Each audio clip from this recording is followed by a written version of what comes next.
മാലിന്യമുക്ത നവകേരളം കർമ്മ പദ്ധതിയുടെ ഭാഗമായി വലിച്ചെറിയൽ വിരുദ്ധ വാരാചരണത്തിന് സംസ്ഥാനത്ത് തുടക്കമായത് കഴിഞ്ഞ ദിവസമാണ്. പക്ഷേ തലസ്ഥാനത്തെ അവസ്ഥ എന്താണ്? നമ്മളിപ്പോൾ കേട്ടതുപോലെയാണോ?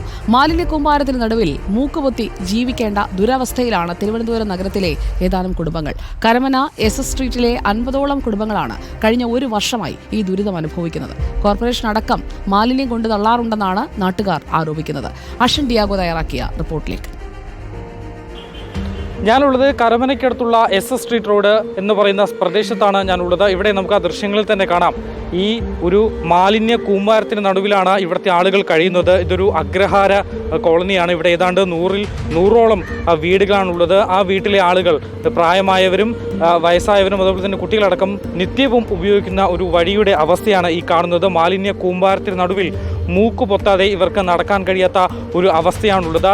ഈ മതിലിന് അപ്പുറത്തും ഇപ്പുറവുമായി ചവറുകൾ ഇങ്ങനെ വലിയ രീതിയിൽ മാലിന്യങ്ങൾ നിക്ഷേപിക്കപ്പെട്ടിരിക്കുന്നു. നമുക്കിപ്പോൾ ദൃശ്യങ്ങളിൽ കാണാം. ഇത് ഏകദേശം ഒരു 8 മാസം കൊണ്ട് ഇവിടെ ഇങ്ങനെ നടക്കുകയാണ്. അതായത് ഇത് ഈ കോർപ്പറേഷൻ്റെ തൊഴിലാളികളാണ് അവരത്രയും കൊണ്ട് അവരുടെ വണ്ടി കൊണ്ട് കൊടുക്കണം കുറച്ച് അത് നമ്മുടെ സ്നേഹിതൻ വീഡിയോ എടുക്കുമ്പോൾ പുള്ളി എടുത്ത് വഴക്കിന് പോയി. അങ്ങനെ വലിയ പ്രശ്നങ്ങളൊക്കെ ഉണ്ടായി. അങ്ങനെ പ്രശ്നങ്ങളൊക്കെ ഉണ്ടായിട്ട് വീടിങ്ങനെ കൊണ്ടിട്ടിട്ട് ആ മതിലിനെ താങ്ങാൻ വയ്യാതെ മതിൽ ഇടിഞ്ഞ് വീണു. കോർപ്പറേഷൻ ഇവിടെ ചവറിടുന്നത് കണ്ടിട്ടുണ്ടോ? ഞാൻ കണ്ടിട്ടുണ്ട്, വീഡിയോ എടുക്കാൻ പോയിട്ടുണ്ട്. പിന്നെ ഞാൻ കൗൺസിലറെ വിളിച്ച് പറഞ്ഞിട്ടുണ്ട്. പിന്നെ നമ്മളെ ഹെൽത്ത് ഇൻസ്പെക്ടറെ വിളിച്ച് പറഞ്ഞിട്ടുണ്ട്. ആരും മൈൻഡ് ചെയ്യാറില്ല. എൻ്റെ അടുത്ത് ഡേ കെയർ ഉണ്ട്. എല്ലാ വയസ്സായ ആളുകളാണ്. രോഗികൾ ഇഷ്ടംപോലെ ഉണ്ട്. പക്ഷേ എല്ലാവർക്കും ബുദ്ധിമുട്ടാണ്. ആരും ഗവനിക്കുന്നില്ല, ആരും വഹിക്കുന്നില്ല. ഹെൽത്തിൽ നിന്ന് ഇവിടെ ഒരു സർവേക്ക് വന്നു. നിങ്ങളുടെ വീട്ടിലെ ബക്കറ്റിൽ വെള്ളമുണ്ടോ, അതിൽ കൊതു പറ്റി പെരുകുന്നുണ്ടോ എന്ന് ഒരു 4 പേരുടെ സർവേക്ക് വന്നു. ഞാൻ അവരെല്ലാവരും കൊണ്ട് നിങ്ങളെ കൊണ്ട് കാണിച്ചു കൊടുത്താൽ ആദ്യം ഇത് ശരിയാക്കാൻ പറഞ്ഞു. അവർ വന്ന പാടെ എല്ലാം ഇട്ടിട്ടങ്ങ് പോയി. ദിവസം രാവിലെ ഞാൻ ചോദിക്കുകയും ചെയ്തു, നിങ്ങൾ ഇവിടെ ഇടുന്ന മര്യാദയാണോ എന്ന്. അപ്പോൾ അവരോട് പിന്നെ ഞങ്ങൾ എവിടെ കൊണ്ടുപോയിട്ട് ഞങ്ങളെ വീട്ടിൽ കൊണ്ടുപോട്ടെന്ന് എൻ്റെ അടുത്ത് അവർ മറുപടിയും പറഞ്ഞു.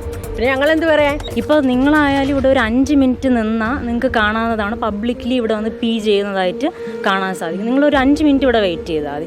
ഇപ്പോൾ നമ്മൾ ഈ നടന്നു പോയാലും അതെ നമുക്ക് ബുദ്ധിമുട്ടാണ്. അതുപോലെ തന്നെ അവർക്കത് ക്യാഷ്വലായിട്ടാണ് എടുക്കുന്നത്. ഈ നിങ്ങൾ ഈ പരാതിപ്പെട്ടപ്പോഴേ എന്തായിരുന്നു അവരുടെ കോർപ്പറേഷൻ്റെ മറുപടി? എന്താ? ആർക്കും ഒരു ഇതുമില്ല. പേപ്പറൊക്കെ എടുത്തിട്ട് അങ്ങനെ വലിച്ച കട വച്ചിരിക്കുകയാണ്. നിങ്ങൾ പോയിട്ട് പറഞ്ഞാൽ ഞങ്ങൾ അന്വേഷിക്കട്ടെന്നാണ് പറയുന്നത്. ഈ പറഞ്ഞതും കാണുന്നതൊക്കെയാണ് ഇവരുടെ അവസ്ഥ. ഏതാണ്ട് 8 മാസത്തിലധികമായി ഇവർ ഈ ഒരു മാലിന്യ കൂമ്പാരത്തിന് നടുവിലൂടെയാണ് നടക്കുന്നതും പോകുന്നതുമെല്ലാം എന്നുള്ളതാണ്. രണ്ടാമതായി ഈ മതിലിൻ്റെ ബലക്ഷയം അത് എപ്പോൾ വേണമെങ്കിലും ഇടിഞ്ഞ് വീഴാം എന്നൊരു അവസ്ഥയിലേക്ക് നിൽക്കുന്നു. അങ്ങനെ ഈ ഒരു കാര്യത്തിൽ എത്രയും പെട്ടെന്ന് ഒരു തീരുമാനമുണ്ടാക്കണം. ഇവരുടെ ഈ ഒരു മാലിന്യ പ്രശ്നം അതിന് ഒരു ശാശ്വത പരിഹാരം ഉണ്ടാക്കി തരണം എന്നുള്ളതാണ് ഇവരുടെ ഏറ്റവും പ്രധാനപ്പെട്ട ആവശ്യം.